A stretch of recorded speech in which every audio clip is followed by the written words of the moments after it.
मेरी पूरी YouTube family को महर्षि वाल्मीकि जयंती की बहुत बहुत हार्दिक शुभकामनाएं। महर्षि वाल्मीकि का जन्म कब और कहाँ हुआ था? चलो जानते हैं कि वाल्मीकि की असली कहानी क्या है। युवा अवस्था में वाल्मीकि एक बार महर्षि नारद से मिले थे और उनके साथ अपने कर्तव्यों की चर्चा करी थी, बात करी थी कि नारद के वचनों से प्रभावित होकर वाल्मीकि ने तपस्या शुरू कर दी थी और मरा मरा शब्द का जाप किया, जिसका अर्थ मरना था। कई वर्षों तक तपस्या करने के बाद ये शब्द राम बन गया, जो भगवान विष्णु का एक नाम है। महर्षि वाल्मीकि के जन्म की कोई निश्चित तारीख ज्ञात नहीं है, लेकिन उनका जन्म त्रेता युग में आश्विन मास की शरद पूर्णिमा को हुआ था। ऐसा पौराणिक मान्यता है कि महर्षि वाल्मीकि का जन्म स्थान भी ठीक से ज्ञात किसी को नहीं है। हालांकि पौराणिक कथाओं के अनुसार वह प्राचीन भारत में गंगा के किनारे एक ब्राह्मण के घर पैदा हुए थे, जिन्हें बाद में रत्नाकर के नाम से जाना जाने लगा था।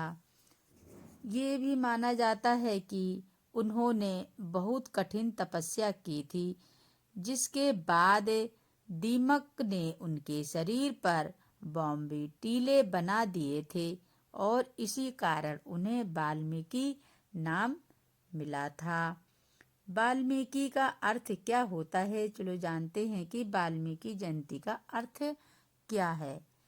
प्राचीन भारतीय कवि वाल्मीकि का जन्मदिन इसे प्रगट दिवस भी कहते हैं। ये महान महर्षि वाल्मीकि की जयंती के उपलक्ष्य में मनाया जाता है, जिन्होंने पवित्र ग्रंथ रामायण की रचना की थी। ये त्योहार आश्विन महीने की पूर्णिमा तिथि को मनाया जाता है और इसे वाल्मीकि समाज और पूरे हिंदू समाज के लिए महत्वपूर्ण माना जाता है।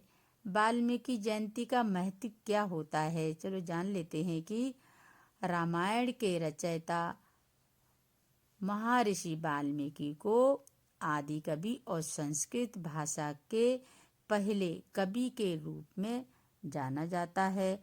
उन्होंने रामायण की रचना की थी, जो भारतीय महाकाव्य है। सामाजिक न्याय के प्रतीक क्या हैं? ये त्योहार ऋषि वाल्मीकि के मूल्यों और सामाजिक न्याय की शिक्षाओं को याद करने और उन्हें श्रद्धांजलि देने का एक अवसर है। धार्मिक महत्व क्या है? वाल्मीकि समुदाय के लोग उन्हें समाज का अवतार मानते हैं और उनकी गहरी आस्था रखते हैं। परंपरा और उत्सव क्या होता है?